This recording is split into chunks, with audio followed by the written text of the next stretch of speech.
ท่า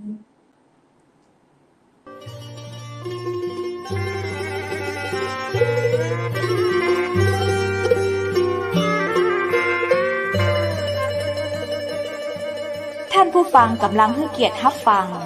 สถานีวิทยุเจียงใหม่มหานคร FM 107.25 เมกะเฮิรตซ์อันดับต่อจากนี้ไปเจิญอู้จ๋ากำเมืองกับดีเจคำเพชรเจ้า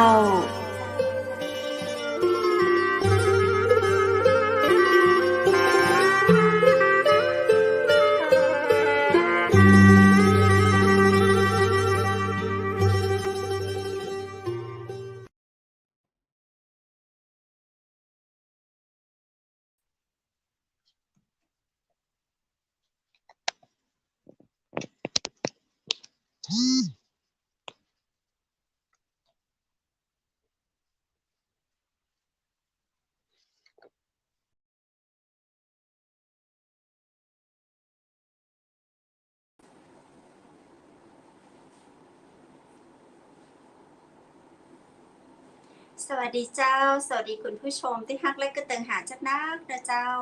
ยินดีต้อนรับเข้าสู่รายการอู้จากกำเมืองตังจังใหม่มหานครแพร่ภาพออกอากาศจากอาคารวังสิงห์คำอำเภอเมืองจังหวัดเชียงใหม่เจ้าคุณผู้ชมและคุณผู้ฟังเจ้าปีกป้ากันในวันนี้วันอังคารที่2เดือนสิงหาคม2565เจ้าวันนี้นะเจ้ามีพิธีกรกู้มาเตยกันนะเจ้าข้าเจ้าดีเจคำเพชรและพิธีกรดีเจคนไหนกระเดียวเพื่อเปิ้ลมารายงานตัวกับคุณผู้ชมนะเจ้าวันนี้เราจะได้ปากกับดีเจแม่ยิงหรือว่าป้าใจยินดีต้อนรับสวัสดีเจ้าใครจะมาเป็นพิธีกรดีเจต้นอ้อสวัสดีเจ้าดีเจเป็นเพชรเจ้าเมินงามคือหลายกองเลยเจ้ากองอย่างเจ้ากองกล้วยกับว่ากองใบตองเอากองเงินกองทองแล้วกันตองเอาวันนี้เข้ามาตัวเป็นเพื่อนดีเจคำเพชรหน่อยเนาะได้ยินข่าวดีเจพูดว่างนั่นกับเจ้าใช่ดีเจพุทธมีงานเยอะแยะมากมายเลยที่กรุงเทพมหานครงานนักเนาะเจ้าช่วงนี้ก็ขอแสดงความยินดีกับเปิ้ลตัวเนาะใครที่มีงานก็ตั้งใจเนาะดีกว่าตกงานเนาะดีเจต้นอ้อไปไหนมาเจ้าป้ากันเมินนี่ไปอยู่ทางใด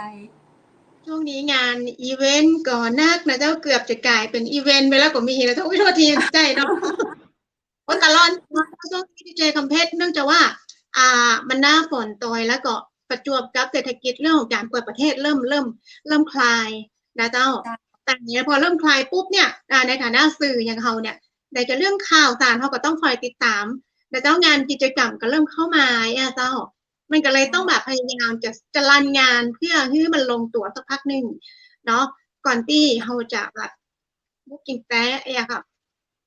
เตรียมพร้อมรับมือในช่วงของไฮซีซั่นที่จะมาถึงนะเจ้าโดยเฉพาะเรื่องของการท่องเที่ยวอะไรต่างๆนี่นะเจ้า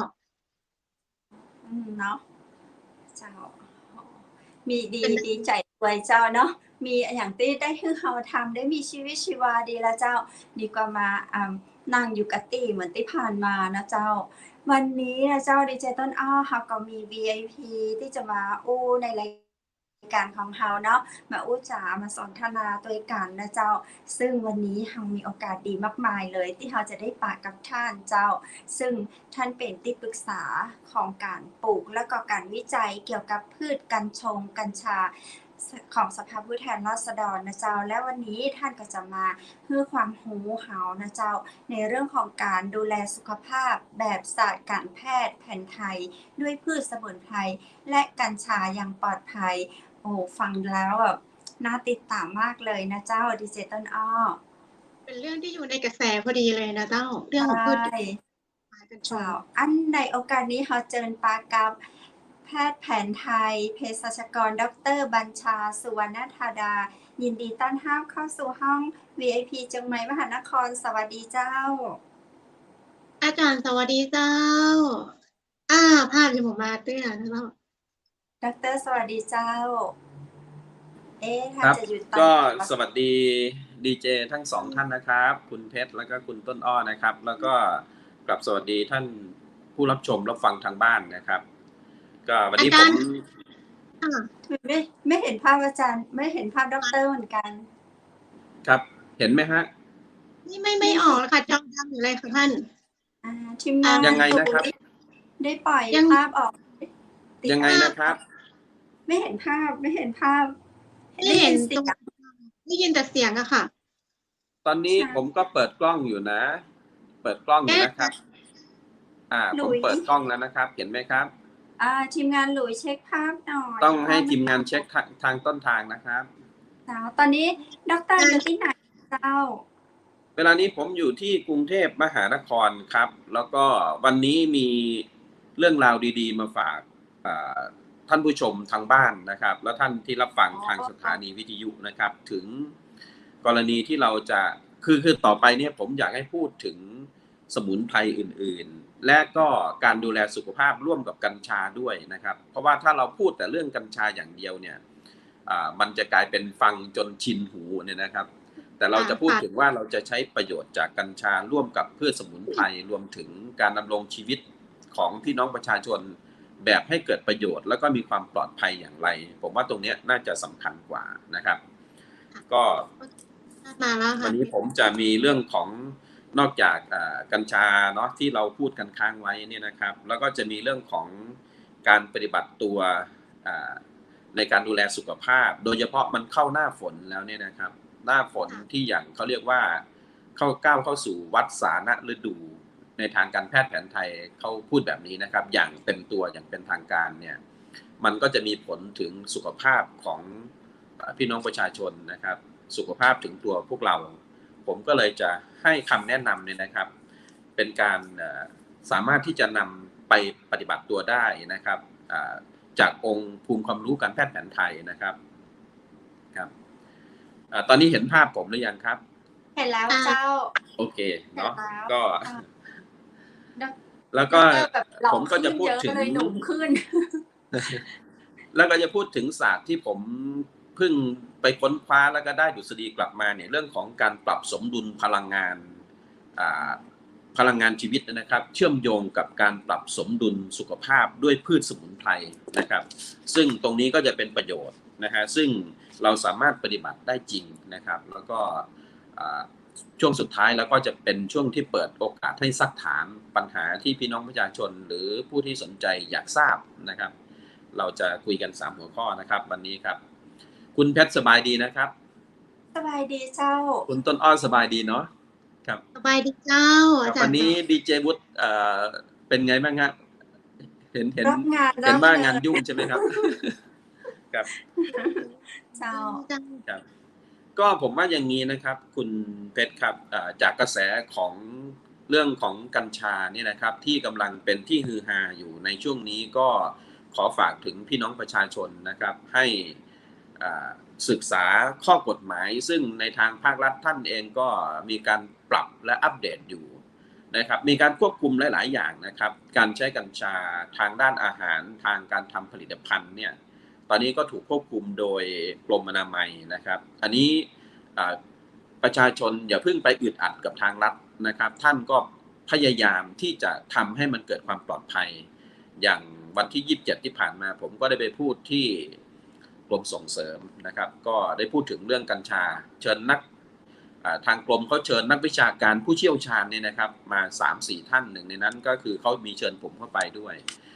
เราได้พูดกันถึงความปลอดภัยและการใช้กัญชาที่ถูกต้องเนี่ยนะครับอย่างเช่นไม่ว่าจะเป็น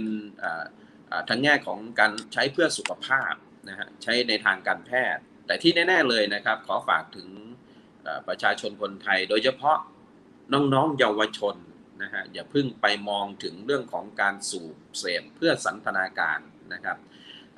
เขาอาจจะอนุญาตให้ใช้ภายในครัวเรือนนะครับถ้าท่านมีดอกครอบครองในครัวเรือนก็อาจจะมิดชิดหน่อยในบ้านในเรือนเราพอประมาณการอันนั้นก็ได้แต่ในวัยผู้ใหญ่เนี่ยนะครับแต่ในวัยเด็กที่ต่ำกว่า20ปีเนี่ยถือว่าผิดต่อกฎหมายรวมถึงสุภาพสตรีตั้งครรภ์นะครับให้นมบุตรอย่างเงี้ยนะครับแล้วเด็กเล็กอันนี้ห้ามแตะต้องเด็ดขาดนะครับ แต่ว่าประโยชน์กัญชาก็มีมากมายอย่างที่เราเข้าใจกันนะครับในส่วนของใบนะครับของลำต้นของรากกัญชาซึ่งวันนี้ผมจะพูดในเชิงของการใช้ที่เป็นประโยชน์จริงๆนะครับเดี๋ยวเราขอย้อนเข้ามาถึงการดูแลสุขภาพก่อนก็แล้วกันนะครับคุณเพชรเพราะว่ามันจะมีผลถึงว่าการใช้กัญชาอย่างไรจึงจะเป็นประโยชน์นะฮะผมมองว่าเวลานี้ก้าวเข้าสู่ฤดูฝนภาษาแผนไทยเรียกว่าวัฏสานะฤดูนะครับจริงๆมันเป็นฤดูที่ละเอียดนะครับบางทีคนทั่วไปจะเข้าใจว่าคำว่าฤดูวสันต์เนี่ยคือฤดูฝนแต่จริงๆไม่ใช่วสันต์มันเป็นเพียงเริ่มนะครับเป็นเพียงช่วงที่จะก้าวเข้าสู่เนี่ยนะฮะเป็นช่วงที่ใบไม้มันผลิออกมาแต่วัฏสานะฤดูเนี่ยเป็นฤดูกาลที่เข้าสู่หน้าฝนจริงๆมันจะมีผลต่อสุขภาพและร่างกายของมนุษย์นะครับมันก็เลยจะต้องมีการดูแลกันพอสมควรนะครับอย่างเช่นว่าเบื้องต้นเนี่ยนะฮะเหตุของการเจ็บป่วยในทางการแพทย์แผนไทยทำไมถึงต้องพูดเรื่องนี้รู้ไหมครับคุณเพชรครับเพราะว่าอยู่ๆจะไปใช้กัญชาโดยพละการเลยเนี่ยผมไม่เห็นด้วยนะฮะกำลังจะเรียนให้ทุกท่านที่ฟังรายการอยู่ว่าถ้าจะใช้กัญชาต้องมีเหตุผลนะครับใช้สมุนไพรก็ต้องมีเหตุผลแต่เนื่องด้วยทั้งนี้ทั้งนั้นทั้งกัญชาและสมุนไพรสามารถใช้กับสุขภาพได้ในลักษณะของ preventive นะครับคือการป้องกันไม่ให้เราป่วยนะครับเพื่อการดูแลสุขภาพอย่างปลอดภัยนะฮะเบื้องต้นก่อนนะครับมูลเหตุของสุขภาพที่มันจะเสียเนี่ยโดยเฉพาะในหน้าฝนเนี่ยต้องพึงระวังครับอย่างเช่นการปฏิบัติตัวนะฮะพฤติกรรมการกินของทุกคนเนี่ยนะครับพฤติกรรมการนอนพฤติกรรมการทำงานนะฮะพฤติกรรมการพักผ่อนความเครียดมีผลทั้งสิ้นนะครับยกตัวอย่างเนี่ยนะครับโบราณเขาสอนไว้ชัดเจนเลยว่าต้นเหตุของการเจ็บป่วยมันเกิดแต่การกินมีหลายประการนะครับอย่างเช่นการรับประทานมากเกินไปนะฮะรับประทานน้อยเกินไปรับประทานอาหารที่ตัวเองไม่คุ้นชินนะฮะเขาเรียกว่าอาหารแสลงนะครับแล้วก็การรับประทานเนื้อผู้อื่นโบราณเขียนชัดเจนนะครับก็คือมันถูกบัญญัติไว้ในศีล 5อยู่แล้วเนาะเนื้อผู้อื่นและรวมถึงการรับประทานอาหารบูดอาหารเน่าอาหารที่ไม่ละเมียดหรืออาหารที่ไม่เขาเรียกว่าโบราณเรียกว่าอาหารที่ไม่ค่อยบริสุทธิ์นะครับอย่างเช่นการปรุงแต่งด้วยเครื่องปรุงรสมากเกินไปเนี่ยนะครับหรืออาหารรสจัดแบบนี้นะครับอันนี้ก็จัดอยู่ในหนึ่งเป็นต้นเหตุของการเจ็บป่วยทีนี้เนี่ยพอคนเจ็บป่วยจากการรับประทานอย่างเดียวยังไม่พอนะครับมันจะไปส่งผลถึงการปฏิบัติตัวอย่างเช่นการนอนไม่ตรงเวลาพักผ่อนไม่เพียงพอนะฮะไปซ้ำเติมตัวเองด้วยความเครียดเราควรจะนอนก่อนสักช่วง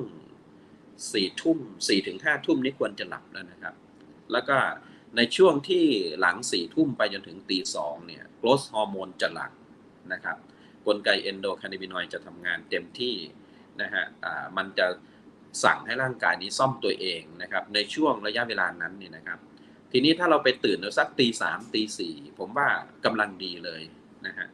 อันนั้นเนี่ยเป็นตัวอย่างว่าควรจะมีพฤติกรรมนอนแบบนั้นนะครับ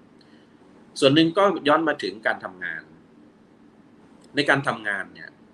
โหมเกินกำลังนะครับเรียกว่าทำการเกินกว่าปกติโบราณเขียนอย่างนี้นะครับก็มีส่วนหนึ่งที่ทำให้ร่างกายเราสูญเสียสมดุลได้นะครับแต่ว่าทั้งนี้ทั้งนั้นครับคุณเพชรครับเราได้เปรียบมากเลยเรื่องของภูมิปัญญาการแพทย์แผนไทยที่เป็นภูมิปัญญาดั้งเดิมคู่บ้านเมืองเรามาเนี่ยเรามีตำรับวันนี้ผมจะให้ตำรับพิเศษเอาไว้ที่ผู้ฟังทุกท่านทางบ้านสามารถทำได้นะฮะเราทุกคนสามารถทำได้ไม่ต้องไปซื้อหานะครับง่ายๆเลยนะครับซึ่งจะเป็นตำรับยาแค่3 ตัว 3 สิ่งนี่นะครับให้บาลานซ์กับการปรับสมดุลเราในหน้าฝนแล้วค่อยไปใช้ร่วมกับกัญชาอีกครั้งหนึ่งเดี๋ยวผมจะแยกประเด็นให้เห็นนะครับว่า1ปฏิบัติตัวให้ดีเสียก่อน2ใช้ตำรับยาไทยที่หาง่ายๆหรือถ้าหาไม่ได้ ก็สามารถซื้อตามแพทย์แผนไทยคลินิกหมอไทยนะครับหรือร้านขายยาได้ในราคาที่ไม่แพงเนี่ยนะครับแล้วก็ค่อยใช้ร่วมกับใบของกัญชารากของกัญชาลำต้นของกัญชาในเชิงเป็นลักษณะของน้ำกระสายยาหรือประกอบเป็นอาหารเพื่อส่งเสริมกันอันนี้นะครับเราจะไปถูกทางเลยว่าจะใช้กัญชาแบบไหนให้มันปลอดภัยนะครับทีนี้เนี่ย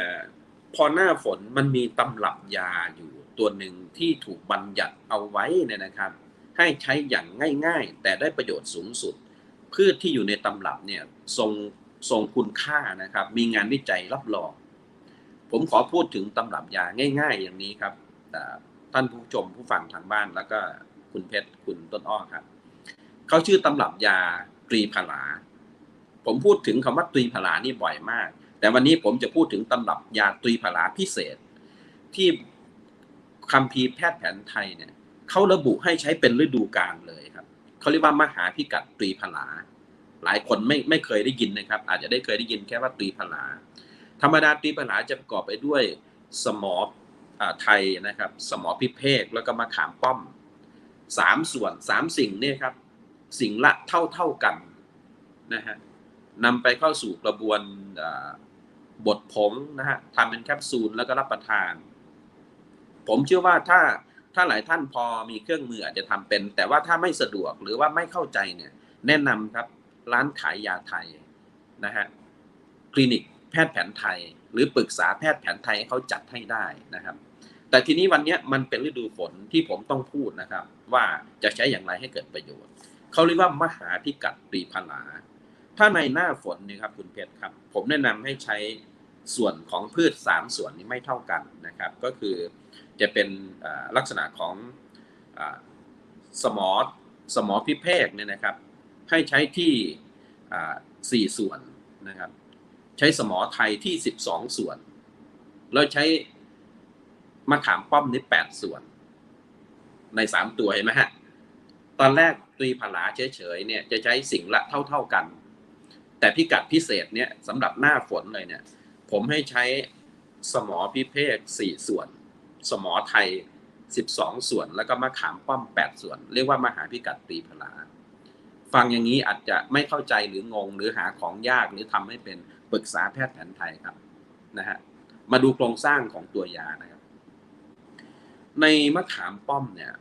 มันอุดมไปด้วยวิตามินซีที่สูงมากเหมือนที่เราเคยเล่าให้ฟังว่ามะขามป้อม1ลูกเทียบเท่ากับส้มผลใหญ่ๆถึง2ผลเลยนะครับมีวิตามินซีที่ค่อนข้างสูงนะฮะแล้วก็ต้านอนุมูลอิสระแล้วก็ให้ฤทธิ์ในการปรับสมดุลร่างกายเรื่องของจุลินทรีย์นะฮะในตำรับนี้เนี่ยตัวยา3ตัวล้อกันเนี่ยนะครับเขาจะไปปรับสมดุลจุลินทรีย์ในลำไส้แกนกลางของร่างกายที่การแพทย์แผนไทยเขาระบุว่าเป็นสเสมหะก็คือช่วงคอขึ้นไปถึงศีรษะนะฮะแล้วก็อุระเสมหะตั้งแต่คอลงมาถึงเหนือสะดือแล้วก็คูดเสมหะตั้งแต่ใต้สะดือลงไป3สิ่งนี้มันจะอุดมไปด้วยเขาเรียกว่าจุลินทรีย์เชื้อเนี่ยนะครับหรือก็เรียกว่ากลุ่มโปรไบโอติกที่อยู่ในร่างกายของเราตามลำไส้ทุกส่วนเนี่ยนะครับจะเต็มไปด้วยของพวกนี้ซึ่งพืช3ตัวเนี่ยเข้าไปจะไปปรับสมดุลนะครับกระตุ้นการไหลเวียนของโลหิตได้กระตุ้นการทำงานของลำไส้ให้เกิดการขับถ่ายที่ดีรู้ไหมครับว่าตำรับยาง่ายๆเท่านี้จะปรับสมดุลให้เกิดการขับถ่ายแล้วก็การระบายของเสียได้เนี่ยมีส่วนที่ทำให้หุ่นกระชับดีขึ้นด้วยนะครับคุณเพชรเห็นผมไหมครับเมื่อก่อนผมหนัก80กว่าเลยนะครับผมใช้ตำรับพวกนี้กับตัวเองทุกวันยิ่งเจอตอนนี้ผมเหลืออยู่ประมาณ68-69อันนี้ไม่ได้โม้นะครับไม่ได้พูดโอเวอร์แอคชั่นอะไรนะครับผมใช้ตำรับยาไทยเข้ามาย้อนไปดูเทปเก่าได้แบบดร.ครับแล้วก็จะมีความควบคู่กับการออกกำลังกายนะครับรับประทานอาหารที่ดีนะครับไม่ปนเปื้อนนอนพักผ่อนให้เพียงพอเพื่อให้โกรทฮอร์โมนเราหลั่งนะฮะผมสังเกตได้อย่างหนึ่งนะครับผมยิ่งอายุนานวันเข้ายิ่งดูสดใสนะครับใช่ได้แบบสดใสเป็นยาอายุวัฒนะเดือนกรกฎาคมที่ผ่านมาวันที่16ผมเพิ่งอายุเต็ม50ปีครับนะครับแล้วเราจะปรับทฤษฎีใหม่ยิ่งนานวันยิ่งแต่ตัวเราลดลงไปเหลือ30ครับอันนี้คือยกตัวอย่างให้เห็นว่าเราใช้พืชสมุนไพรแบบนี้สามารถปรับสมดุลตัวเองได้ข้อสำคัญเหนือกว่านั้นเนี่ยนะครับ ในพืช3ตัวอย่างที่เรียนให้ทราบว่ามีสมอไทยที่เจ๋งๆแล้วเขาก็จะมีสมอมีมะขามป้อมขอโทษทีมะขามป้อมซึ่งอุดมไปด้วยวิตามินซีแล้วก็สารต่างๆเนี่ยนะครับที่ต้านอนุมูลอิสระก็ยังมีสมอไทยสมอพิเภกนะครับที่ให้ฤทธิ์ทางยามีสารกลุ่มแทนนิกแอซิดนะครับมีแกลิกแอซิดเชบูริกแอซิดมีไบโอฟลาโวนอยด์นะครับมีวิตามินมีเกลือแร่มีโลหะวัตถุที่อยู่ในพืชพวกนี้สามารถออกฤทธิ์เขาเรียกว่าตำรับยาตัวนี้นะครับออกฤทธิ์แบบชะลอวัยนะครับชะลอวัยต้านอนุมูลอิสระนะฮะทีนี้ถามว่าทำไมอาจารย์บัญชาเสนอตำรับนี้มันเกี่ยวกัญชาไหมเราจะใช้กัญชาเข้ามาเสริมคืออย่างนี้ครับให้ตำรับยาง่ายๆ3สิ่งตัวนี้เข้าไปในร่างกายเราแล้วเราใช้ส่วนของกัญชาที่ไม่มีเพรสเชอร์กับกฎหมายที่ไม่มีอันตรายอย่างเช่นใบลำต้นหรือรากเนี่ยนะครับในใบกัญชาเนี่ยประกอบไปด้วยไบโอฟลาโวนอยด์ที่สูงมากมี CBD อยู่นิดนึงนะครับแล้วก็จะมีกลุ่มสารอื่นๆนะครับอย่างเช่นกลูตามิกแอซิดนะครับแล้วก็มีพวกแร่ธาตุหลายๆอย่างอยู่ในใบกัญชามีธาตุเหล็กด้วยนะครับเราต้มเป็นน้ำกระสายยาดื่มตามลงไปสักแก้วหนึ่งหลังจากที่หลังจากที่รับประทานตำรับตรีพลานะครับก็จะเป็นน้ำกระสายยาที่ดีหรือเราไม่มีใบกัญชาแล้วก็ใช้รากกัญชาเนี่ยนะครับในรากกัญชาเนี่ยก็จะมีสารสื่อประสาทเป็นสารตั้งต้นของสารสื่อประสาทนะครับชื่อสารโคลีนนะครับเป็นสารตั้งต้นของสารสื่อประสาทที่ชื่ออะซิทิลโคลีนสามารถที่จะเป็นไปเชื่อมโยงในระบบสมองบำรุงสมองซึ่งคัมภีร์แผนไทยได้ระบุชัดเจนคำว่ารากกัญชาสามารถลดไข้แล้วก็บำรุงธาตุบำรุงสมองได้นะครับก็ยังมีสารหลายตัวนะฮะอื่นๆอย่างเช่นสารฟิเดลีนนะครับที่สามารถลดการปวดต้านการอักเสบได้เป็นต้นนะครับเนี่ยยกตัวอย่างพอเราใช้ตำรับยาตรีพลาเข้าไปใช้สมุนไพรเติมเข้าไปนะครับแล้วก็ใช้กัญชาเติมเข้าไปเป็นลักษณะเป็นกระสายยาผมเห็นมันเยอะแล้วนะครับจากที่แนะนำทั้งคนไข้ทั้งคนที่ดูแลสุขภาพทั่วไปทั้งผู้ฟื้นจากการไข้เนี่ยสุขภาพจะกลับมาเขาเรียกว่าเป็นการใช้แบบส่งเสริมนะครับส่งเสริมที่สำคัญอย่าสมุนไพรก็ดีนะฮะกัญชาก็ดีเนี่ยเราใช้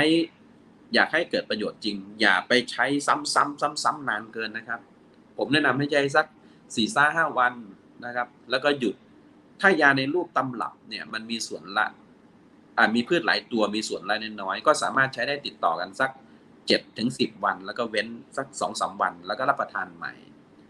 นะครับหรือเว้นไปช่วงหนึ่งอาทิตย์หนึ่งแล้วก็รับประทานใหม่อีกอาทิตย์หนึ่งก็ได้ครับแบบนี้ก็ไม่เสียหายนะฮะถ้าเราทานทุกวันจะมีผลกระทบกับเจ้าก็ผมเรียนให้ทราบอยู่ครับว่าติดต่อทุกวันได้แต่ว่าสัก 7-8 วันให้หยุดนะฮะมันจะเป็นการเติมสารเยอะเกินไปปล่อยโอกาสให้ร่างกายเขาดีท็อกซ์ส่วนเกินออกเนี่ยนะครับให้เกิดความบาลานซ์ในร่างกายอะไรก็แล้วแต่นะครับในโลกใบนี้มากไปหรือน้อยไปเนี่ยไม่ใคร่จะดีนักนะครับฉะนั้นต้องให้อยู่ในกลุ่มบาลานซ์นะครับทีนี้ย้อนมาเราจะใช้พืชสมุนไพรเราจะใช้กัญชานะครับส่วนหนึ่งคือการปรับสมดุลสภาวะทางจิตของเราด้วยครับที่มันเชื่อมโยงกับงานที่ผมได้ข้อมูลใหม่ล่าสุดกลับมาเนี่ยเราว่ากันถึงโปรแกรมของจิตคนเลยว่าคลื่นความถี่ที่มันมีอยู่ในสรรพสิ่งทุกสรรพสิ่งในโลกใบนี้เนี่ยอยู่ด้วยการสั่นสะเทือนหรือเรื่องของความถี่อันนี้ผมไม่ลงลึกนะครับเพราะว่าเดี๋ยวจะงงกันแต่ทั้งนี้เนี่ยเรื่องของการสั่นสะเทือนที่วัดหน่วยเป็นเมกะเฮิรตซ์เหมือนคลื่นที่เราคุยกันอยู่ตอนนี้แหละครับถูกวัดเป็นเมกะเฮิรตซ์เนี่ยนะครับมันมีคลื่นความถี่ที่ไปตรงกับการอักเสบมีคลื่นความถี่ที่ไปตรงกับสุขภาพของมนุษย์นะฮะแล้วก็มีคลื่นความถี่ที่ไปตรงกับโปรแกรมของพืชสมุนไพรในการสังเคราะห์แสงก็ดีในการไวเบรตตัวเองของเขานะครับในการสร้างสารต่างๆที่มันเกิดสารทางยาในกระบวนตั้งแต่ปฐมภูมิทุติยภูมิโดยอาศัยเริ่มจากแสงเพราะว่าโลกในจักรวาลเนี่ยมันว่าด้วยแสงและการสั่นสะเทือนเห็นไหมครับมันจะเชื่อมโยงถึงกันหมดเลยเพราะฉะนั้นพืชสมุนไพรเนี่ยเขาก็จะมีคลื่นความถี่เฉพาะเขาที่เป็นคลื่นทางยานะฮะแล้วก็มาตรงกับร่างกายที่ต้องการคลื่นที่เยียวยาเหมือนกัน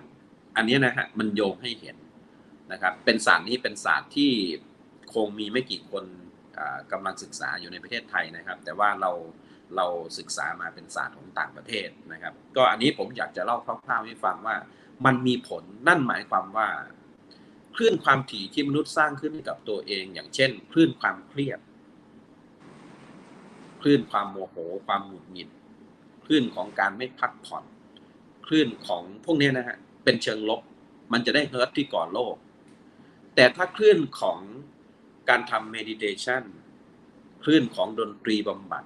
คลื่นของเสียงสวดมนต์ที่ครบคีย์เนี่ยนะครับคลื่นของธรรมชาติที่ฟังแล้วเกิดความผ่อนคลายคลื่นเหล่านี้จะส่งเสริมสุขภาพอันนี้สำคัญนะครับผมยกตัวอย่างให้เห็นนะฮะว่ามันมีคลื่นแบบนี้อยู่จริงๆคือในศาสตร์ของพลังงานเนี่ยเขาพูดชัดเจนนะครับว่า everything is light and vibration ก็คือทุกสิ่งทุกอย่างมันคือแสงกับการสั่นสะเทือนนะครับทีนี้เขาเรียกว่าเป็นความถี่หน่วยวัดคือเมกะเฮิร์ตซ์ตัวอย่างยกให้เห็นเลยนะครับคลื่นความถี่ที่อยู่ระหว่าง71ถึง90เมกเนี่ยมันเป็นคลื่น healthy human brain งานวิจัยชี้ชัดแบบนี้เลยนะครับก็คือเป็นคลื่นของสมองชั้นเลิศเลยอย่างเช่นสมองที่หลั่งอะนันดามายสมองที่หลั่งเอนโดแคนาบินอยด์ยกตัวอย่างพระอรหันต์ผู้ปฏิบัติธรรมผู้ที่หลุดพ้นเนี่ยนะครับเขาทำได้ท่านทำได้นะครับคลื่นต่อมาครับคลื่นอยู่ที่62ถึง68เฮิร์ตซ์เป็นคลื่น healthy human body เป็นคลื่นของคนสุขภาพดีแบบเราเนี่ยครับแบบผมนั่งอยู่เนี่ยผมแฮปปี้แอคชั่นได้นะครับออกกำลังกายมีสุขภาพจิตที่ดีเป็นกัลยาณมิตรกับคุณเพชรเป็นกัลยาณมิตรกับพี่น้องประชาชนต้องการ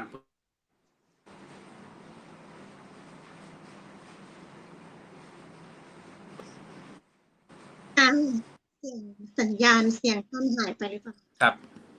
อาจารย์ค่ะคือคลื่นเหล่านี้จะส่งเสริมเรื่องของพลังบวกในร่างกายก็จะจัดอยู่ในประมาณ62ถึง68เฮิร์ตซ์ซึ่งมันจะมีความถี่ที่แตกต่างกันนะครับทีนี้คลื่นหนึ่งช่วงที่ประมาณ52ถึง58เนี่ยนะครับงานวิจัยระบุว่า out of balance เป็นคลื่นที่ร่างกายเริ่มออกจากความสมดุลครับทุกท่านครับ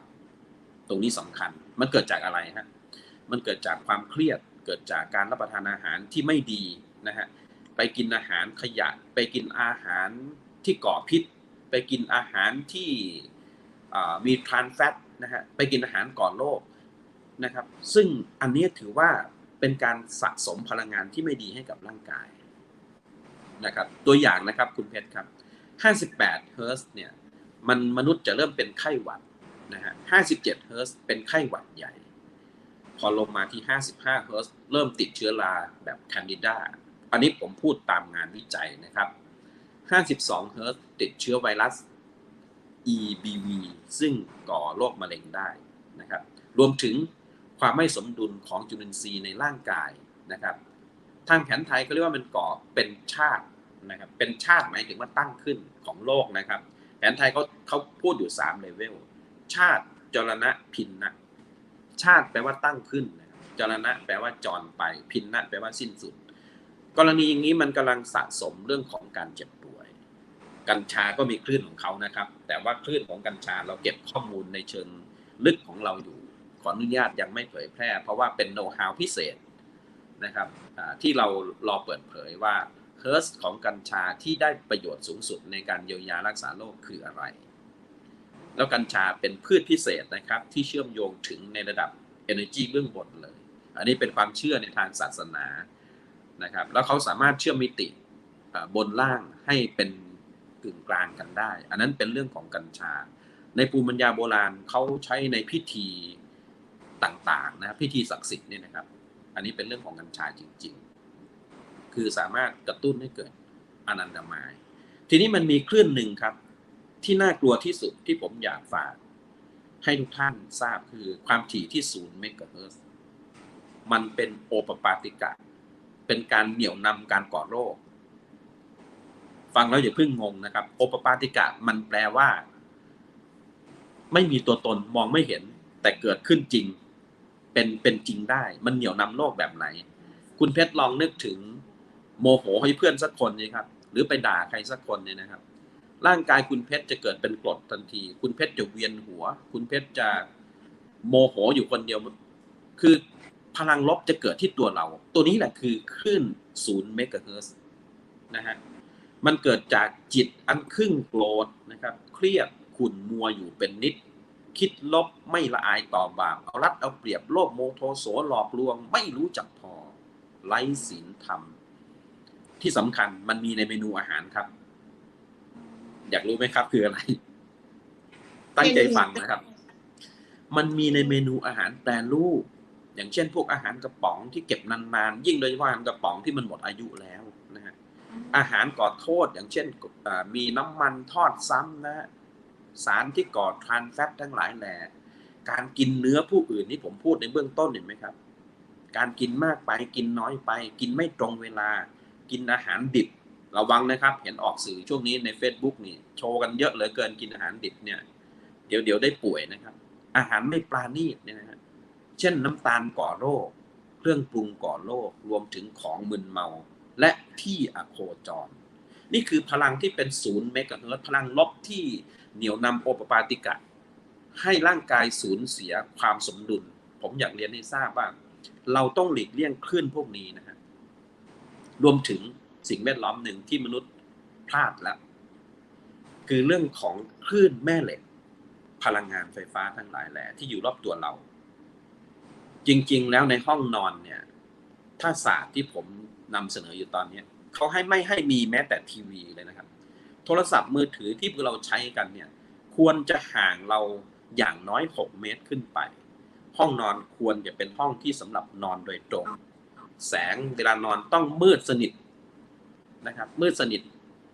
นะฮะเพื่อให้ร่างกายมันหลับได้ดีฟสลีปที่สุดเพื่อให้ร่างกายซ่อมตัวเองให้สารแคนาบินอยด์ที่มีในร่างกายมนุษย์ที่สามารถสร้างขึ้นเองได้ที่เรียกว่าเอนโดแคนาบินอยด์เนี่ยหลั่งจริงๆถ้าเราทำได้แบบนี้เราไม่จำเป็นต้องใช้กัญชาเลยแต่เอาละถ้าทำไม่ได้ก็เติมจากกัญชาเข้าไปเพียงนิดหน่อยนะครับเพราะว่ากัญชาออกฤทธิ์แบบ bypassive effect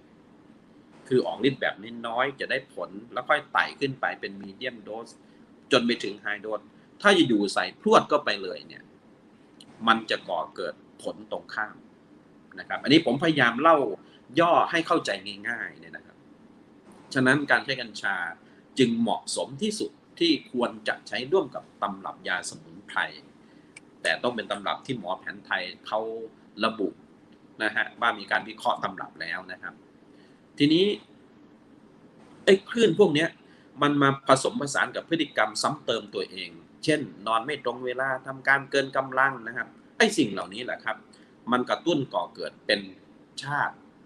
ที่เราพูดถึงเมื่อกี้การเริ่มก่อโรคโดยเราไม่รู้ตัวมันก็ต้องย้อนมาเอาล่ะทำยังไงล่ะถึงจะสู้มันได้ไอ้คลื่น0 เฮิรตซ์ตัดสิ่งที่เราพูดเมื่อกี้ออกไปให้หมดครับทำได้ไม่หมดก็ไม่เป็นไรให้ได้มากที่สุดเนี่ยนะครับแล้วก็พักผ่อนให้เพียงพอรับประทานอาหารที่สะอาดบริสุทธิ์อาหารที่ไม่ข้ามคืนอาหารไม่ก่อโทษที่สำคัญที่สุดคือสภาวะจิตของเรานะครับให้มีความเป็นกัลยาณมิตรนะฮะให้มีจิตใจที่ผ่อนคลายอโหสิกรรมนะครับไม่โทษโกรธเคืองนะครับจริงๆแล้วมันเป็นศาสตร์ที่ย้อนตามรอยที่สมเด็จพระสัมมาสัมพุทธเจ้าได้สอนเราไว้ครับคือการมีศีล 5เราจะหลีกเลี่ยงคลื่นพลังงาน0 เฮิรตซ์ได้นะฮะทีนี้ที่น่ากลัวกว่านั้นครับคุณเพชรครับถ้าร่างกายมันดาวลงมาที่42 เมกะเฮิรตซ์เมื่อใดรู้ไหมครับ42 เมกะเฮิรตซ์ที่ผมศึกษามาเนี่ยมันคือคลื่นอะไรครับมันคือคลื่นแคนเซอร์หรือคลื่นมะเร็งครับน่ากลัวมากเป็นคลื่นพื้นฐานแล้วมันมีคลื่นที่ละเอียดยิบไปอีกว่า42จุดเท่าไหร่พอยต์เท่าไหร่คือแคนเซอร์ตัวไหนอันนั้นเรามีข้อมูลแต่มาพูดที่นี่ไม่ได้เนื่องจากเวลาไม่พอนะครับแล้วพอมันดาวจาก42ลงไปสู่25 เมกะเฮิรตซ์เมื่อใดอันนี้เราพูดถึงคลื่นในร่างกายการสั่นสะเทือนหรือไวเบรตของร่างกายนะครับ ถ้ามันไปที่25เมกะเฮิรตซ์เนี่ยมันคือคลื่นที่ร่างกายมนุษย์กำลังจะสูญเสียชีวิตครับฉะนั้นถ้าปล่อยไปถึง42กลายเป็นคลื่นที่เรียกว่าจรณะคือโลกเริ่มจรไปถึง25เมกะเฮิรตซ์คือพินนะเรียกว่าอาสาทิยโรครักษายากหรืออาติไสยโรครักษาไม่ได้หรือแม้แต่ธาตุแตกเสียชีวิตอันนี้ผมโยงศาสตร์ให้ฟังนะครับว่าที่เราศึกษามามันเป็นแบบนี้เพื่อให้พี่น้องประชาชนหรือผู้ที่ฟังอยู่แล้วก็ทุกท่านที่ชมเนี่ยได้นำไปใช้คือหลีกเลี่ยงคลื่น0เฮิรตซ์เพื่อไม่ให้ไปสู่42เฮิรตซ์และ25เฮิรตซ์โดยการปฏิบัติตัว1มีจิตที่ดีนะครับรู้จักอภัยรู้จักอโหสิกรรมสรุปคือเป็นกัลยาณมิตรกับเพื่อนนั่นแหละนะครับไม่คดไม่โกงไม่ไปทำร้ายชีวิตผู้อื่นนะฮะแล้วเราก็กลับไปสู่การหมดรับประทานอาหารที่ดีมีสุขภาพที่ดีนะครับปฏิบัติตัวไม่ไปที่อโคจรไม่รับประทานของมึนเมาอย่างเงี้ยนะครับแล้วก็มันก็จะโยงมาว่าอะไรล่ะที่จะทำให้เราทำได้ดีขึ้นมันคือพืชสมุนไพรตำรับยาไทยผสมผสานพืชกัญชาเป็นพระเอกแน่นอนเพราะว่ากัญชาสามารถเขามีไฟโตเคมีคอลมากกว่าพืชชนิดอื่นๆนะครับเขาก็จะไปเปิดจุดให้นะครับเหมือนกับแม่ทัพสั่งลบนะครับพอแม่ทัพออกคำสั่งทัพน้อยทัพใหญ่ที่เป็นสมุนไพรก็ทำงานได้ดีขึ้นการปรับสมดุลจุลินทรีย์ในร่างกายนะครับก็ออกฤทธิ์ได้ดีขึ้นภูมิปัญญาไทยเราพูดมาแบบนี้หรือแม้แต่อย่างเช่นเรารับประทานตรีผลาที่ผมพูดถึงจะเป็นตรีผลาธรรมดาก็ได้ทุกสิ่งเท่ากันหรือว่ามหาพิกัดตรีที่ผมบอกเมื่อกี้ก็ได้แล้วเอาส่วนของกัญชาไปประกอบเป็นอาหารนะฮะหรือเอาไปประกอบเป็นน้ำกระสายยาอย่างเงี้ยนะครับผมว่าถ้าเราใช้กัญชาในครัวเรือนแบบเนี้ยแบบถูกต้องอย่างเงี้ยนี่คือการส่งเสริมสุขภาพที่ดีอย่างแท้จริงไม่ใช่จะไปจ้องแต่จะสูบนะครับการสูบในวัยรุ่นไม่ได้เด็ดขาดนะครับกลไกเอนโดแคนาบินอยด์ในร่างกายของวัยรุ่นยังทำงานดีอยู่ยังไม่พร่องคุณเติมเข้าไปไม่มีประโยชน์มันเกิดการเออร์เลอร์หรือแม้แต่ในผู้ที่สูญเสียสุขภาพแล้วเนี่ยถ้าใช้เยอะเกินคือโครงสร้างของร่างกายเนี่ยเวลาที่มันพร่องเขาจะสั่งรีเซปเตอร์ออกมารอรับสารนะครับพอรับสารแคนาบินอยด์จากกัญชาได้เพียงพอร่างกายมันก็จะเรียนรู้ว่าเฮ้ยไม่เอาแล้วเออร์เลอร์แล้วไม่เอาปล่อยทิ้งมันกลายเป็นไม่มีประโยชน์นะครับเสียของเปล่าแล้วก็อาจจะเกิดโทษต่อร่างกายได้นะครับอันนี้ก็พยายามชี้ให้เห็นนะครับ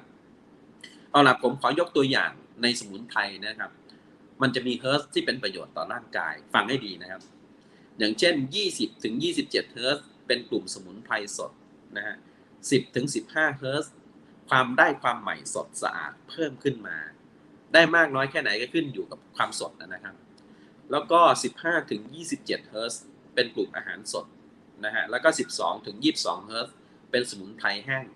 ทุกคนคงงงว่าอ้าวอาจารย์เมื่อกี้บอก25เฮิร์ตซ์เป็นเฮิร์ตซ์ของคนจะตาย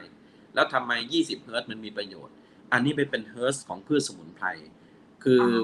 เขาเรียกว่าพลังงานของเขาจะแตกต่างจากร่างกายมนุษย์นะครับเขาจึงมีเฮิร์ตซ์ต่ำกว่าเราเขาก็จะจึงมีหน้าที่เอาเฮิร์ตซ์ต่ำๆของสมุนไพรเหล่านั้นเนี่ยเข้ามาส่งเสริมในเฮิร์ตซ์ปกติของเรานะครับเป็นลักษณะของการกินเป็นอาหารนะครับทำเป็นสมุนไพรหรือทำเป็นสาร essential oil อยากรู้ไหมครับว่าสาร essential oil ที่ใช้ได้ประโยชน์ง่ายๆราคาถูกแล้วก็เป็นประโยชน์คืออะไรอยากทราบไหมครับอยากทราบเจ้าย าหอมครับคุณเพชรรู้จักยาหอมแผนไทยไหมฮะรู้จักเจ้านั่นแหละยาหอมเขาจะเข้าตำรับยาหลาย10ตัวครับ5-60ตัวก็มีนะครับ7-80ตัวก็มีแล้วแต่ตำรับเนี่ยนะครับพอศาสตร์ในการใช้ยาหอมเนี่ยมันลึกซึ้งมากนะครับก็คือเขาให้ใช้น้ำเดือดๆเนี่ยนะครับชงในยาหอมชงเสร็จกวนไปการกวนเขาใช้สมาธิในการกวนนะครับสมัยก่อนกวนยาหอมเนี่ยเขาท่องนะโม3จบนู่นนะครับมีคาถาครอบนู่นนะฮะจริงๆเขาเป็นศาสตร์ของโบราณเขาเป็นกลอุบายให้ผู้ที่ชงยาหอมนั้นมีเวลาเพียงพอและได้มีสมาธิในการจะใช้ยา และมันเป็นช่วงเวลาที่ให้ตัวยานั้นแตกตัวได้ดีเห็นไหมครับโบราณเขาละเอียดเขาใช้กลอุบายนะครับอย่างเช่นกว่าจะสวดนะโมครบ3 จบอย่างเงี้ยตัวยาก็แตกตัวแล้วกลิ่นของ essential oil ก็จะโชยขึ้นมาแล้วเขาจะไม่ดื่มเลยนะครับเขาจะต้องสูดกลิ่นตัวนั้นก่อนเห็นไหมครับไอ้กระบวนสูดกลิ่นนี่แหละครับมันคือกลุ่มเฮิร์สที่ผมพูดถึงที่มันอยู่ระหว่างเฮิร์ตที่เป็นประโยชน์นะครับอยู่ระหว่าง52 ถึง 300 เมกะเฮิร์ตมันจะละเอียดยิบเลยนะครับนั่นหมายความว่าสมุนไพรหลากหลายชนิดมากนะฮะความถี่เหล่านี้พอปรุงเป็นรูปตำรับมันจะเกิดเฮิร์ตที่บาลานซ์เนื่องจากสมุนไพรมันหลายตัวมันก็จะโชยเข้าจมูกเราก็จะไปปรับสมดุลเอนโดแคนาบินอยด์ในร่างกายกระตุ้นให้ร่างกายทำงานปรับสมดุลได้สังเกตดูไหมครับว่าเวลาเราเครียดหรือเราวิงเวียนศีรษะ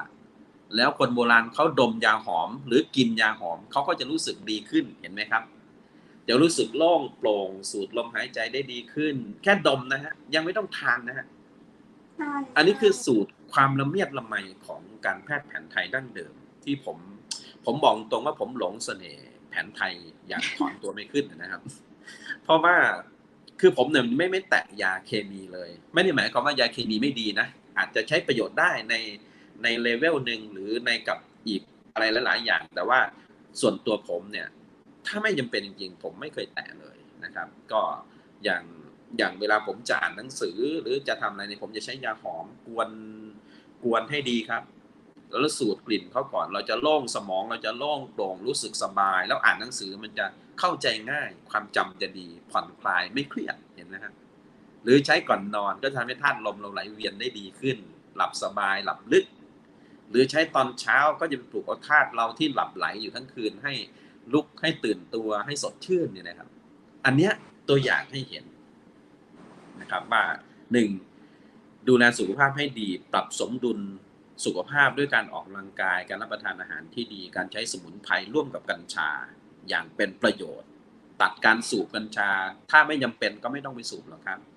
แต่ถ้ามีความจำเป็นที่จะต้องสูบต้องปรึกษาแพทย์แผนไทยเขาจะระบุให้เองว่าคุณเป็นโรคอะไรต้องผสมกับอะไร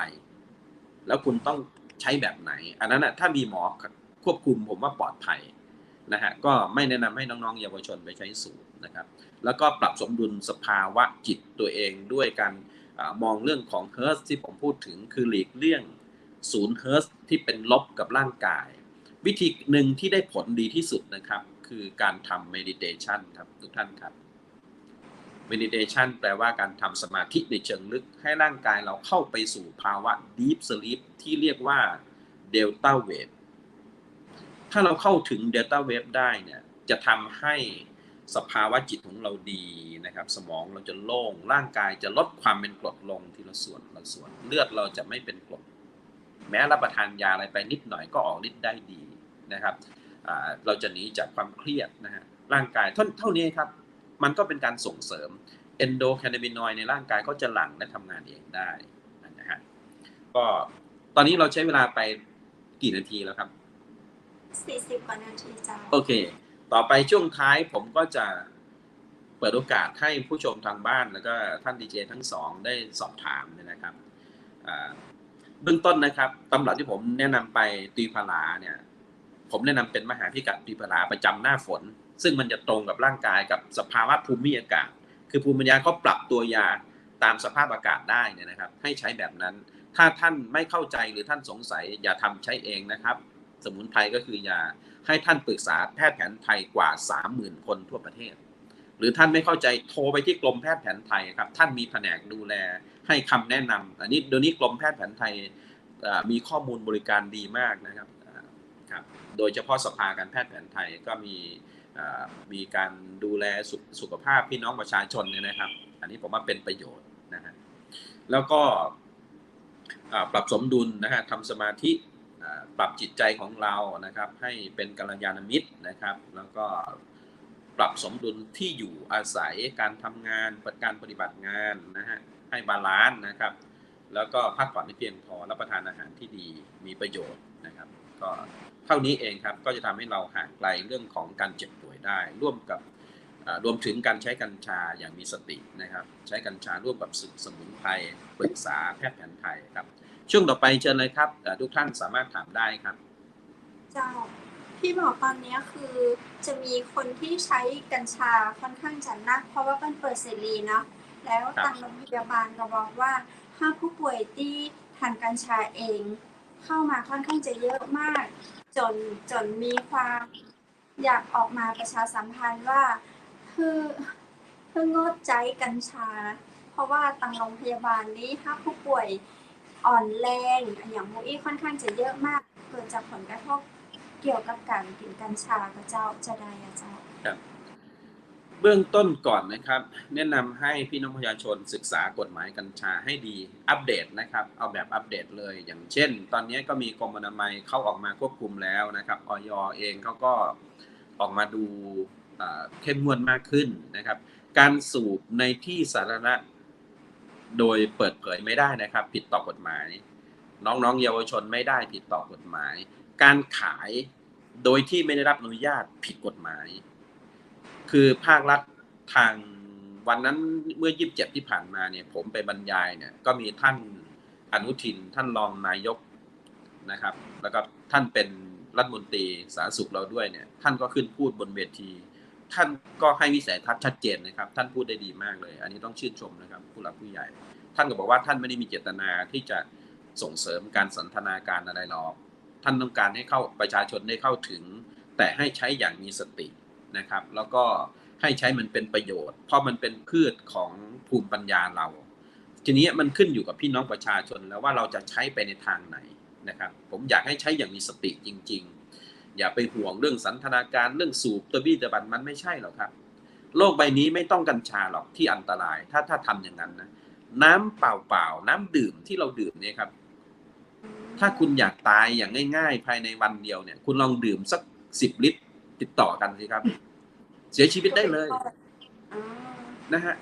กำลังจะเรียนให้ทราบว่าโลกใบนี้ในจักรวาลเนี้ยมันไม่มีอะไรที่ดีเกินไปแล้วก็แย่เกินไปมันอยู่ที่เราจะปรับสมดุลบาลานซ์ได้แค่ไหนในการใช้ในการทำหรือในการปฏิบัติกัญชาก็เช่นกันแหละครับถ้าไปนั่งสูบตะบี้ตะบันเอาสันทนาการนอกจากจะโดนจับติดคุกหรือ โดนปรับแล้วยังจะต้องเสียสุขภาพจิตตัวเองอีกเพราะว่าอย่างการออกฤทธิ์ของแผนไทยเขาก็ระบุนะฮะว่าสูบหรือเสพมากเกินทำให้สมองเขาเรียกว่าทำให้เพ้อคลั่งนะครับทำให้หลอนนะฮะเสียประสาทก็ระบุอย่างนี้เลยแต่ถ้าใช้ในทางยาเขาใช้นิดหน่อยอย่างน้องๆเยาวชนที่ผมระบุเนี่ยเขาก็สามารถใช้ในทางยาได้นะครับถ้าหมอวินิจฉัยว่าน้องป่วยหมอก็จะตั้งตำรับยาที่เข้ากัญชาร่วมสมุนไพรอื่นๆรักษาน้องได้ไม่ได้ไม่ว่าใช้ไม่ได้นะครับแต่ถ้าใช้แบบสันทนาการเราไม่แนะนำนะครับแล้วก็ถ้าจะทำผลิตภัณฑ์อะไรใดๆก็ขอให้สอบถามข้อมูลกับอย.เขาเสียก่อนเดี๋ยวนี้อย.มีการบริการดีมากฮะไม่เหมือนเมื่อก่อนนะครับก็คือเขาก็ให้ข้อมูลชัดเจนขึ้นให้คำตอบที่ดีขึ้นนะครับก็สอบถามได้เพราะว่าบ้านเมืองเรามีกฎหมายเนาะมีอย.เนี่ยผมก็ว่าดีนะครับเพราะว่ามันเป็นสถาบันที่คัดกรองเพื่อประโยชน์ของประชาชนโดยตรงนะครับถ้าไม่มีอย.ก็คงจะเละเทะกันทุกอย่างเลยนะครับก็อย่าไปแอนตี้เขาอย่าไปว่าเขาเป็นหน้าที่ของเขานะครับโอเคตอนนี้ต้นอ้อขออนุญาตนะคะท่านดร.ต้นอ้อขอ1คำถามค่ะซึ่งเป็นคำถามที่อยากย้อนไปในเรื่องของสารเอนโดแคนนาบินอยด์ที่มันมีอยู่ในตัวกัญชาแต่ตอนนี้เนี่ยเท่าที่ฟังเนี่ยทราบว่าสารตัวนี้มันอยู่ในร่างกายมนุษย์ซึ่งมนุษย์สามารถสร้างมันขึ้นมาได้ด้วยถูกต้องไหมคะแล้วทีนี้เป็นไปได้ไหมความจำเป็นที่เราจะมาจำเป็นต้องไปใช้กัญชาในการช่วยสร้างสารตัวนี้แต่ว่าเราพยายามที่จะดูแลตัวเองในเรื่องของการดูแลร่างกายเหมือนที่ท่านอาจารย์แจ้งเรียนตะกี้ค่ะทีนี้ต้นอ้อเลยมองเห็นความสำคัญในกลุ่มของผู้บริโภคหรือว่าคนที่ใช้กัญชาไม่ได้นะคะเรามีวิธีแบบไหนที่จะมาฮึบไปยุ่งเกี่ยวกับกัญชาซึ่งมันเป็นพืชที่ถ้ามันเยอะเกินไปมันก็โอเวอร์โดสถูกไหมคะถ้ามันไม่จำเป็นกับร่างกายแต่เราสามารถสร้างสารตัวนี้เองได้มันมีวิธีไหนที่เราจะสามารถส่งเสริมหรือให้ความรู้กับประชาชนว่าเฮ้ยเราควรจะสร้างมันขึ้นมาเองได้หรือไม่ทนุถนอมหรือรักษามันไว้นะดีกว่าที่คุณจะต้องไปใช้สารจากสารเสพติดกัญชาเนี่ย เราใช้คำว่าสารเสพติดได้ใช่ไหมคะถ้ามันเกินปริมาณหรือว่าโอเวอร์เดขึ้นมาไหมคะเดี๋ยวคำตอบจะมีสามคำตอบเลยนะครับหนึ่งการสร้างเอนโดแคนาบินอยด์ด้วยตนเองสองไฟโตแคนาบินอยด์ที่มีในกัญชานะครับสามคำว่าสารเสพติดนะเราต้องเคลียร์กันสามช้อยนะครับช้อยที่หนึ่งเลยผมยกตัวอย่างตัวเองเลยผมนั่งอยู่เนี่ยผมผ่านการออกกำลังกายได้เหงื่อนะครับได้ความสดชื่นเฟรชแล้วก็แช่น้ำอุ่นขัดผิวด้วยขมิ้นอะไรของตามเรื่องผมนะครับผมสดชื่นสมองผมโล่งเมื่อกี้เข้ารายการคุณเพชรทักผมว่าผมหน้าสดใช่ไหมนะครับคืออันนี้คือแล้วผมก็ทำเมดิเทชันนะฮะผมปรับสภาวะจิตใจตัวเองให้สมดุลให้อยู่ให้บาลานซ์ผมเชื่อว่าครับผมเชื่อว่าเอนโดแคนาบินอยด์หลั่งแต่ได้ไม่เต็มที่เหตุผลที่สองคือผมอายุ50นี่เปิดเผยอายุเลยนะครับผมอายุ50มันพร่องแล้วครับร่างกายมันสร้างขึ้นเองได้น้อยมากเพราะร่างกายมนุษย์จะเจอสิ่งเร้าใช่ไหมครับทั้งปัญหาทั้งเพชเชอร์ทั้งสารพัดนะครับแค่ขับรถผ่านหน้ากันก็บางทีมีบีบแต่ก็หมั่นไส้กันนะแค่อารมณ์นั้นเกิดมันก็พร่องนะครับฉะนั้นเนี่ยส่วนใหญ่หลังอายุ 30-40 ไปมันพร่องร่างกายมันพร่องเราจึงมีความจำเป็นต้องเขาก็เลยไปค้นว่าเฮ้ยแล้วมันจะหาจากไหนไปเติมให้วะเนี่ยมันเลยไปเจอในกัญชากัญชาเลยบอกนี่เป็นพืชแห่งเทพเป็นพืชที่มีกลไกคล้ายกับร่างกายมนุษย์หมายถึงมีสารคล้ายกับของมนุษย์นะครับจึงจำเป็นต้องเอาจากกัญชาเติมเข้าไปอันนี้คือเลเวลที่2แล้วนะ1เอนโดแคนาบินอยด์เอนโดแปลว่ามาจากภายในคือสร้างขึ้นด้วยร่างกายเราพอดีคนที่จะสร้างได้เนี่ยผมเห็นแน่ๆเลยนะครับพระอรหันต์อันนั้นท่านสร้างได้แน่นอนพระเกจิดังๆที่ท่านปฏิบัติดีปฏิบัติชอบท่านสร้างได้สังเกตดูไหมครับพระท่านฉันมื้อเดียวนะฮะท่านจะผิวพรรณเปล่งปลั่งนะฮะท่านจิตดีเนี่ยนะฮะทีนี้พวกเราทำยากครับพยายามไปให้ถึงได้กี่เปอร์เซ็นต์ก็แล้วแต่เราแต่ว่าพอเราเห็นในกัญชาว่ามันมีเรามีความจำเป็นต้องเติมเข้าไปแต่การเติมก็ต้องมีนัยสำคัญใช่ไหมครับเติมทุกอย่างให้เป็นประโยชน์อย่าให้เกิดโทษที่เราพูดถึงกันเมื่อกี้ไหนจะเรื่องกฎหมายไหนจะเรื่องการใช้ที่เป็นประโยชน์ตามส่วนตามสัดส่วนตามตำรับยานะฮะตามการควบคุมตามวัยตามเพศตรงนี้นะครับเติมเข้าไปให้มันได้สารตัวนี้ซึ่งเราสร้างยากให้ไปอยู่ในภาวะที่บาลานซ์อันนี้จะเกิดประโยชน์ละนะครับข้อที่3คำว่ายาเสพติดนะฮะกัญชาเนี่ยถูกฝรั่งโกหกเรามานานว่าเป็นยาเสพติดแต่มันเป็นในเชิงแพทย์แผนไทยในเชิงภูมิปัญญาโบราณดั้งเดิมผมขอพูดแล้วก็ขอฝากประชาสัมพันธ์ถึงพี่น้องประชาชนเลยกัญชาคือพืชพิษที่ให้ฤทธิ์ทางยาครับเข้าใจให้ถูกเขาเป็นพืชฤทธิ์เมาเบื่อนะครับเป็นขอโทษทีเป็นพืชที่ให้ฤทธิ์ลดเมาเป็นพืชลดเมาครับไม่ได้ทำร้ายชีวิตคนนะฮะแต่บังเอิญว่าเขามีสารตัวหนึ่งที่ไปออกฤทธิ์ต่อระบบประสาทของร่างกายมนุษย์ชื่อ THC อักษรย่อนะครับหรือ Theta Hydrocannabinolic Acid Cannabinol นะก็คือไอ้ตัว THC ตัวเนี้ยมันมีผลต่อระบบประสาทของมนุษย์ออกฤทธิ์แบบให้ทำให้เคลิ้มเมาแต่ในงานวิจัยมันไม่ระบุว่าทำให้มนุษย์เสียชีวิตเพราะเขาไม่ได้กดระบบประสาทส่วนกลางแตกต่างจากตัวยาอื่นๆนะครับ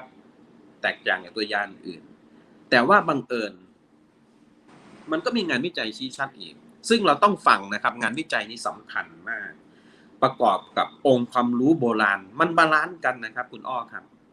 ก็คือว่างานวิจัยระบุว่าใช้กัญชาสาร THC มากเกินไปออกฤทธิ์ต่อระบบประสาทนะครับอาจจะเกิดเอฟเฟกต์ต่างๆได้นะครับอันนี้ก็ต้องฟังเขาแล้วโบราณก็บังเอิญบอกเหมือนกันว่าเฮ้ยใช้เยอะไม่ได้นะมันเพ้อหลอนมันทำให้เสียประสาทเขาระบุอย่างนี้นะครับแล้วทำให้เกียจคร้านด้วยนะฮะโบราณบอกอย่าใช้เยอะนะลูกนะใช้เป็นประโยชน์นะลูกนะฮะนี่แหละครับ2สิ่งมาบาลานซ์กันณวันนี้ที่เราคุยกันเราอยู่บนโลกของความเป็นจริงคืออย่าทิ้งภูมิปัญญาโบราณเพราะเป็นสิ่งที่สืบทอดมา จากบรรพบุรุษเราพาผ่านร้อนผ่านหนาวมาเป็นสยามประเทศได้เนี่ยหลายชั่วอายุคนเขาก็ใช้มากัญชาถูกใช้มาเป็นหมื่นปีนะครับกัญชาถูกถวายในระดับชั้นเจ้ามาก่อนมีหลักฐานบันทึกในคัมภีร์โอสถพระนารายณ์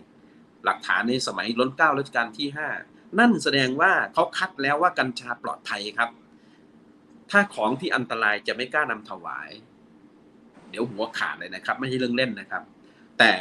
การก่อนที่จะนำถวายจะต้องผ่านการกรองการปรุงด้วยหมอให้มันถูกวิธีตรงนี้แหละที่ผมว่าประชาชนใช้ก็ต้องใช้ยึดหลักนี้ครับคือใช้ประโยชน์จริงๆกรองให้ดีนะครับปรุงโดยแพทย์โดยหมอชี้แนะโดยผู้รู้จริงนะฮะก็สามารถใช้ได้ฉะนั้นนิยามของคำว่ากัญชาเป็นยาเสพติดเนี่ยผมขออธิบายแบบนี้ว่าต้องเปลี่ยนเป็นกัญชาคือพืชพิษที่ให้ฤทธิ์ทางยาพิษของเขาไม่ได้พิษอันตรายนะครับเป็นพิษของความเมาเบื่อเฉยๆนะฮะเวลาจะหมดอาจารย์ขออนุญาตค่ะเดี๋ยวเทปหน้าเราคงต้องคุยกันอีกยาวเลยค่ะท่านวันนี้เป็นจะหมดแล้วค่ะอาจารย์คุยคำถามผมจะสอดแทรกให้เป็นตำรับยาไทยด้วยนะครับการใช้กัญชาในแต่ละส่วนไปดีไหมในคลิปหน้านะครับในคลิปหน้าอย่างเช่นใช้ใบทำอะไรได้บ้างรากทำอะไรควรจะทำแบบไหนนะฮะแล้วก็ประกอบอาหารไปด้วยแล้วก็ใช้กับตำรับยาไทยแบบไหนอย่างเงี้ยเราไปอย่างนี้ดีกว่ามันจะได้เห็นประโยชน์ในวงกว้างนะครับหรืออาจจะต่อยอดเรื่องของการทำธุรกิจที่สามารถแนะนำให้พี่น้องประชาชนทำได้ในทางถูกต้องที่ไม่มีผลกับกฎหมายไปด้วยค่ะดร.เอพิโซดหน้าเนาะเอพิโซดหน้าก็เดี๋ยวมาตอบคำถามคุณผู้ชมมีประมาณ5คำถามให้เก็บคำถามเอาไว้นะครับแล้วก็สามารถถามตอบจะส่งให้ดร.ก่อนเลยเนาะแล้วก็เอพิโซดหน้าติดตามฟังนะเจ้าคุณผู้ชมน่าเสียดายเพราะวันนี้เวลาเราหมดกันแล้วก็ขอกราบขอบพระคุณจริงๆเสียดายเนาะเวลาหมดก่อนนะครับกำลังจะเข้าเนื้อหาไม่เป็นไรเอาไว้เราพบกันEP หน้านะครับครับก็กับขอบพระคุณทั้งสองท่านนะครับก็ขอบคุณท่านผู้ชมฝากทุกท่านดูแลสุขภาพนะครับหน้าฝนแล้วนะฮะดูแลตัวเองนะครับปรับสมดุลร่างกายแข็งแรงอยู่เสมอนะครับจะได้ไม่เจ็บป่วยนะครับครับขอบคุณครับสวัสดีครับขอบคุณเจ้าสวัสดีเจ้าในโอกาสนี้นะเจ้าช่วงสุดท้ายของเวลาแล้วเนาะข้าเจ้าก็ขอบคุณพระอาจารย์ล้านรัตนยโนจากพุทธอุทยานสวนบูรณรักธรรมตำบลแม่แลมอำเภอแม่ริมจังหวัดเชียงใหม่ตัวนะเจ้าคุณผู้ชมและคุณผู้ฟังท่านใดที่สนใจอยากฝึกเรียนสมาธินะเจ้าสามารถสอบถามรายละเอียดเพิ่มเติมได้ที่098-0364-744นะเจ้าโทรไปได้ตั้งแต่ 8 โมงเมื่อเช้าจนถึง 4 โมงเมื่อแลงเจ้าขอบคุณน้ำพึ่งสารวินนะเจ้าที่ยังอยู่ด้วยกันมาตลอดเลยนะเจ้ามาว่าจะฤดูไหนนะคะจะเสี่ยงจะเปลี่ยนจะแหบขนาดไหนต้นอ้อก็ต้องพึ่งนะเจ้าและที่สำคัญช่วงนี้นะเรายังมีโปรนะเจ้าแจกให้กับคุณผู้ฟังคุณผู้ชมในรายการอยู่แม่กับเจ้าดีเจคำเทศเจ้าคือเติมแท้คือเติมหาน้ำพึ่งสารวินนะเจ้าสินค้าดีมีมาตรฐานนะเจ้าถูกหลักอนามัยและที่สำคัญยิ่งกินยิ่งผิวใสนะเจ้าเดี๋ยวต้นอ้อใจกินตลอดเลยนะเจ้าช่วงนี้รู้สึกว่าใช้ดองกับกัญชาอย่างที่ดร.บอกที่ได้ตัวเนาะเจ้าก็ได้จะกินกับน้ำมะนาวหรือว่ากินกับน้ำอุ่นหรือว่าจะกินกับขนมปังอย่างได้หมดเลยนะเจ้าหลายอย่างนะช่วงนี้เนี่ยกินกับอะโวคาโดเนี่ยผิวยิ่งดีขึ้นไปใหญ่เลยนะเจ้านี้เจ้าต้องขอบคุณน้ำผึ้งแทนน้ำผึ้งตาสารวิติดต่อได้ที่ไหนเจ้าดิเจตันอ้อติดต่อได้ที่เบอร์ดิเจตันอ้อก็ได้นะเจ้า098-361-9199นะเจ้า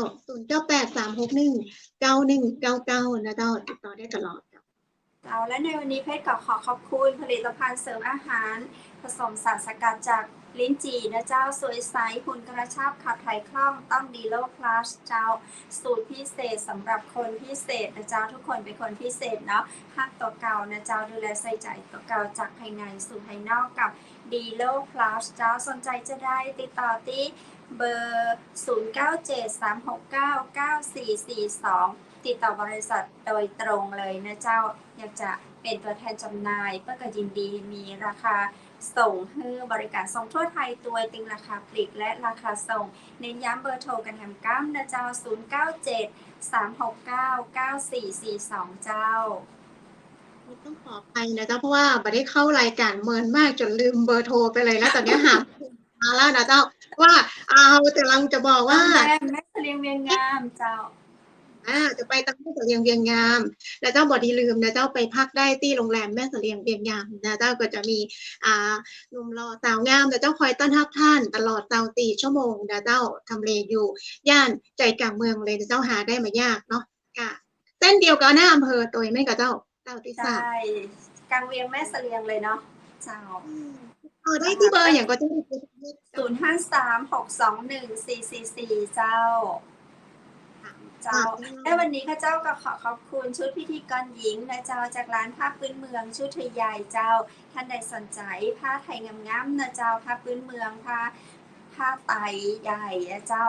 ก็สามารถโทรถามได้เนอร์ที่0987739789เจ้ามีตึงราคาปลีกและราคาส่งทั่วไทยเลยเจ้าคุณผู้ชมและวันนี้ข้าเจ้าดีเจคำเพชรดีเจต้นอ้อและทีมงานเชียงใหม่มหานครขอส่งคุณผู้ฟังและคุณผู้ชมเข้านอนนะเจ้าคือนอนรับฝันดีราตรีสวัสดิ์เจ้าสวัสดีเจ้าสวัสดีเจ้าสวัสดีดีเจคำเพชรเจ้า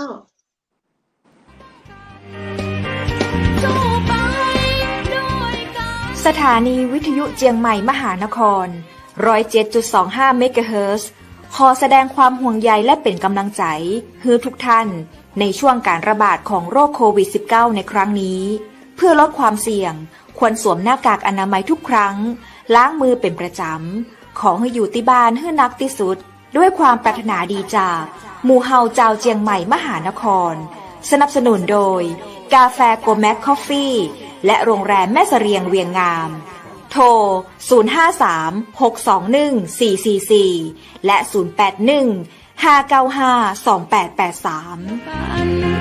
เราจะฝ่าฟัน